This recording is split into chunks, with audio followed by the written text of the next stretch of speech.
Welcome to Organized, the business law breakdown. I'm Professor Seth C. Oranburg, and in this podcast, we make corporate governance, corporate governance, actually interesting. So I know this isn't exactly clickbait, and some of you will be listening to this because you're in my class and you have to. And frankly, no one's out there making Netflix documentaries called Corporate Governance Gone Wild. But here's the thing. Corporate governance actually tells us about some of the most significant power dynamics in America today and truly changes the world. We're going to resolve questions like who gets to make decisions in a corporation, who actually runs companies. If you think it's the shareholders, you're in for a surprise. Corporate governance isn't just about who sits in a boardroom wearing expensive suits. It's about who truly holds the power. And this is an immense power, greater than many nations when we have corporations that are worth billions and trillions of dollars.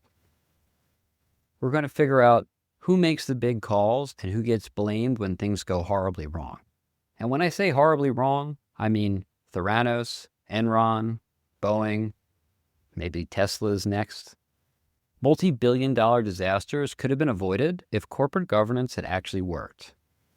So what is corporate governance? Corporate governance is basically the operating system of a corporation.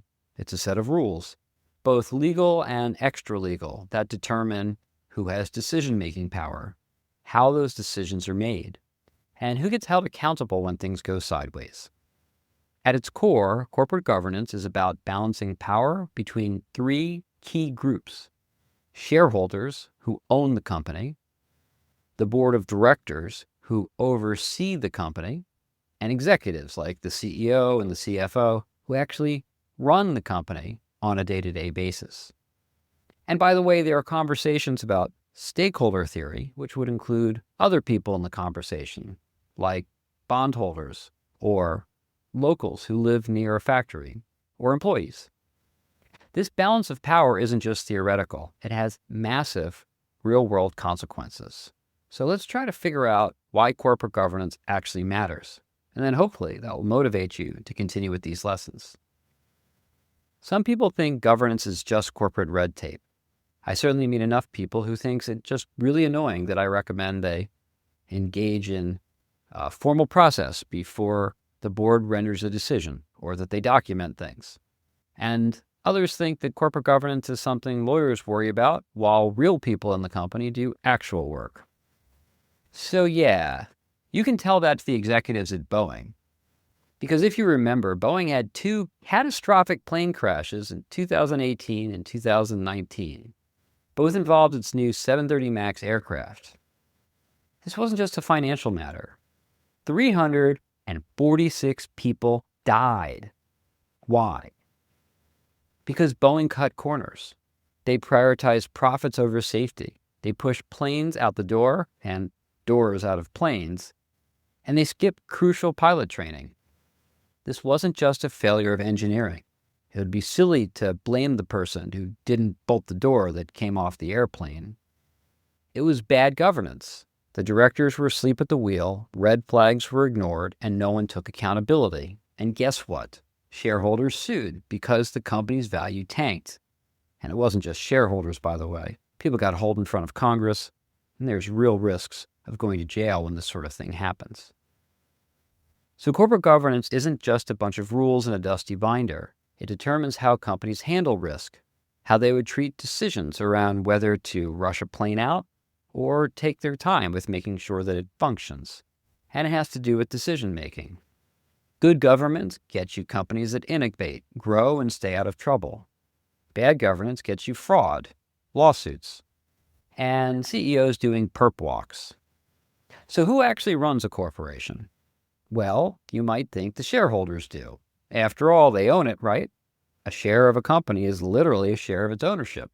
Shouldn't they be in charge? Nope. That's not even close. Corporate law, especially in big corporations, doesn't give shareholders direct control over any daily operations. Instead, shareholders just elect the board of directors. And the board hires and oversees the executives. It's kind of like the Green Bay Packers. The Packers are the only publicly owned team in major professional sports. Over 500,000 people own shares in the team. But guess what? Even if you're a shareholder in the Green Bay Packers, you don't call the plays on Sunday. You don't hire and fire the quarterback. You don't decide what happens on 4th and goal. Instead, you can elect a board of directors. They oversee the CEO and the team president and the head coach. And they make the actual game time decisions. So it's the same thing in corporations. Owning stock doesn't mean you run the company. It means you vote for the people that do. It's kind of like being in a Republican democracy like America today. If you are a citizen of this country, you get to vote for who runs it, but you don't get to actually make the decisions around where your tax money goes. The board is the situs of power. It's the focal point of where the corporation's power center resides. As a technical matter, the board sets the high-level corporate strategy. They hire and fire the CEO, they approve big financial moves, and they serve as the last line of defense when executives go rogue. If the CEO wants to acquire another company for $10 billion, the board accepts or rejects it. And by the way, shareholders might get a say in a transaction that big. If the company is under SEC investigation, a federal regulator looking into their actions, the board is expected to respond. And if the CEO is driving the company in the ground or flitting about in Washington instead of attending to his duties, the board can fire them, at least in theory. But here's the problem. This may shock you, but sometimes boards don't do their jobs. Let me give you a case in point. Theranos. The Theranos disaster is a story of how governance went off the rails. Theranos was a Silicon Valley darling, a biotechnology company, promised a revolutionary blood testing machine. Its board of directors was like a who's who of former U.S. government officials. It included Henry Kissinger, General James Mattis, former Secretary of State George Shultz. This is great for international diplomacy. It's not so great for biotech oversight. The board frankly failed at every level. No one checked the science. No one pushed back against the CEO, Elizabeth Holmes, and no one frankly asked the hard questions. By the time the truth came out, and the truth was, the technology didn't work at all, investors had lost hundreds of millions, maybe billions of dollars. And where was the board? Asleep at the wheel. Theranos is a perfect example of what happens when corporate governance fails. Investors lose money, executives go to prison, the whole company burns to the ground. So corporate governance really is everything. Corporate governance determines how companies are run. Good governance creates successful, stable companies. Bad governance? It's an invitation to lawsuit city. Population?